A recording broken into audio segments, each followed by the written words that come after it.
L'espérance est l'encre de notre vie. Quel est l'insensé qui oserait, sans elle, s'embarquer sur cette mer du siècle, séjour des vents et des orages? Le premier degré de l'espérance, c'est de croire qu'il peut arriver autre chose que le malheur, qui, la veille, paraissait inévitable. L'espoir est comme le ciel des nuits. Il n'est pas coin si sombre où l'œil qui s'obstine ne finisse par découvrir une étoile.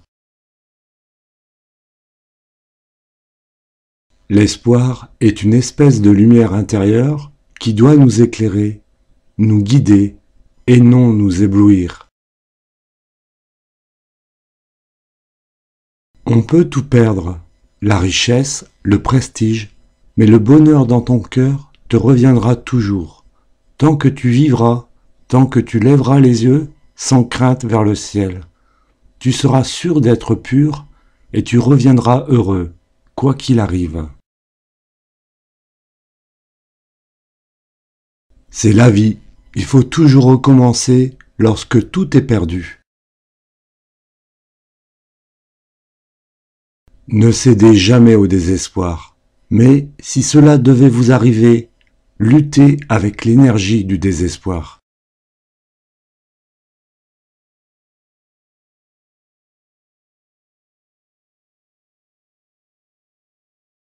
La vie est un acte de confiance perpétuelle. La confiance est le ressort mystérieux qui met en branle tout ce qu'il y a de force en nous. La voie de la confiance n'est pas un chemin de facilité et de paresse, c'est une conquête de soi-même, un effort pour diriger sa vie selon sa raison plutôt que selon ses instincts. Rien n'est plus digne de l'homme. Même si notre sensibilité est troublée, il n'appartient qu'à nous de pratiquer la confiance, puisque la confiance réside dans la volonté et non dans la sensibilité. Ne croyez pas à la chance, levez-vous et croyez en vous-même, frayez-vous un passage à travers les obstacles et ne permettez à personne de vous faire dévier du chemin qui conduit au but à atteindre. Ne jamais oublier que ce qui nous paraît impossible est pourtant accompli par d'autres dans des conditions analogues aux nôtres. On ferait beaucoup plus de choses si l'on en croyait moins impossible. L'on est plus souvent dupe par la méfiance que par la confiance. Pour obtenir la victoire, il faut d'abord croire à la victoire.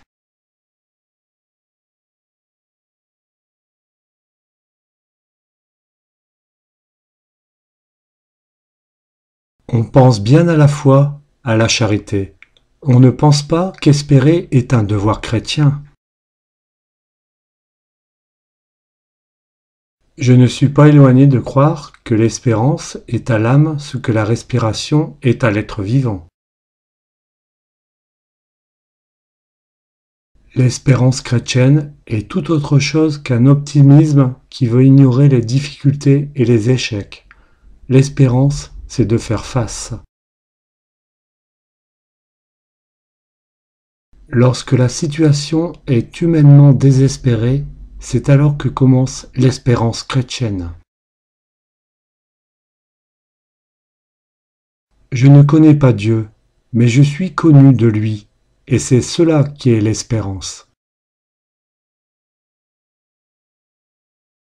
Espère encore, même s'il t'arrive de retomber dans tes infidélités ou tes lourdes fautes, même si tu enregistres périodiquement le même et attristant bilan.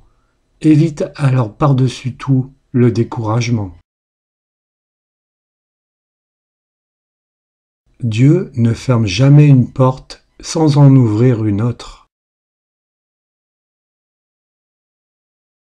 L'espérance sans risque, ce n'est pas l'espérance. L'espérance, c'est croire en l'aventure de l'amour, faire confiance aux hommes, faire un saut dans le noir en s'abandonnant à Dieu. On croit qu'il est facile d'espérer, mais n'espèrent que ceux qui ont le courage de désespérer des illusions et des mensonges où ils trouvaient une sécurité qu'ils prenaient faussement pour de l'espérance. Pour conserver le sourire et la sérénité quand même il n'y a pas deux moyens, il faut cultiver la vertu d'espérance. Que le Dieu d'espérance vous remplisse de joie et de paix dans la foi, afin que vous croissiez dans l'espérance et dans la force de l'Esprit Saint.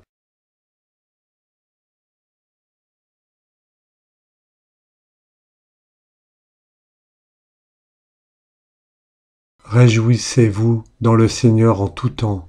Je le répète, soyez joyeux, que votre confiance tranquille apparaisse aux yeux de tout le monde. Le chrétien a une traite sur Dieu signée du sang de Jésus-Christ. Dieu n'abandonne jamais dût-il faire des miracles, ceux qui se confient pleinement à lui. C'est moi le Christ, qui tire d'affaire tout homme qui met son espoir en moi. Ce n'est pas mon affaire de penser à moi, mon affaire est de penser à Dieu, c'est à Dieu de penser à moi. Dieu m'a créé pour un service précis.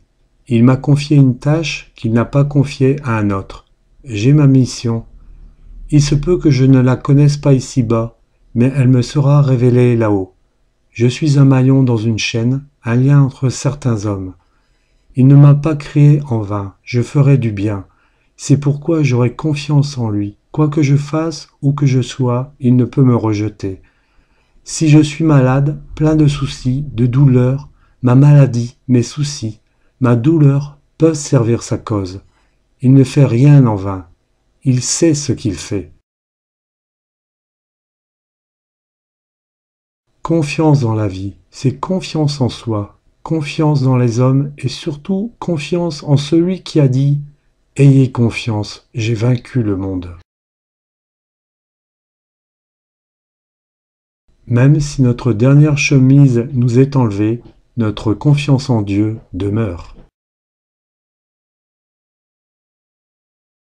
Souvenons-nous toujours dans nos difficultés, dans nos tentations, dans nos fautes, que la prière de Jésus nous accompagne partout, toujours puissante, toujours miséricordieuse. Elle sera, si nous le voulons, notre salut. Mes enfants, nous dit le Christ, quoi qu'il arrive, souvenez-vous que je suis toujours avec vous. N'ayez jamais nulle crainte, nulle inquiétude. Je suis là, je veille, je vous aime. Je suis tout-puissant. Tout ce qui vous arrive par ma permission ou ma volonté. Oh, en cette vie, la tempête est continuelle, et votre barque est toujours près de sombrer. Mais moi, je suis là, et avec moi, elle est insubmersible. Ayez en moi une confiance complète qui bannisse l'inquiétude.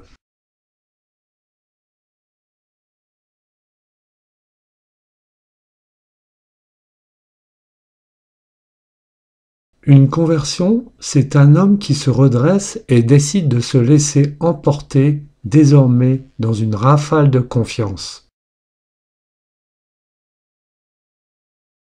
Compte sur Dieu, mais comme si le succès dépendait tout de toi, nullement de Dieu.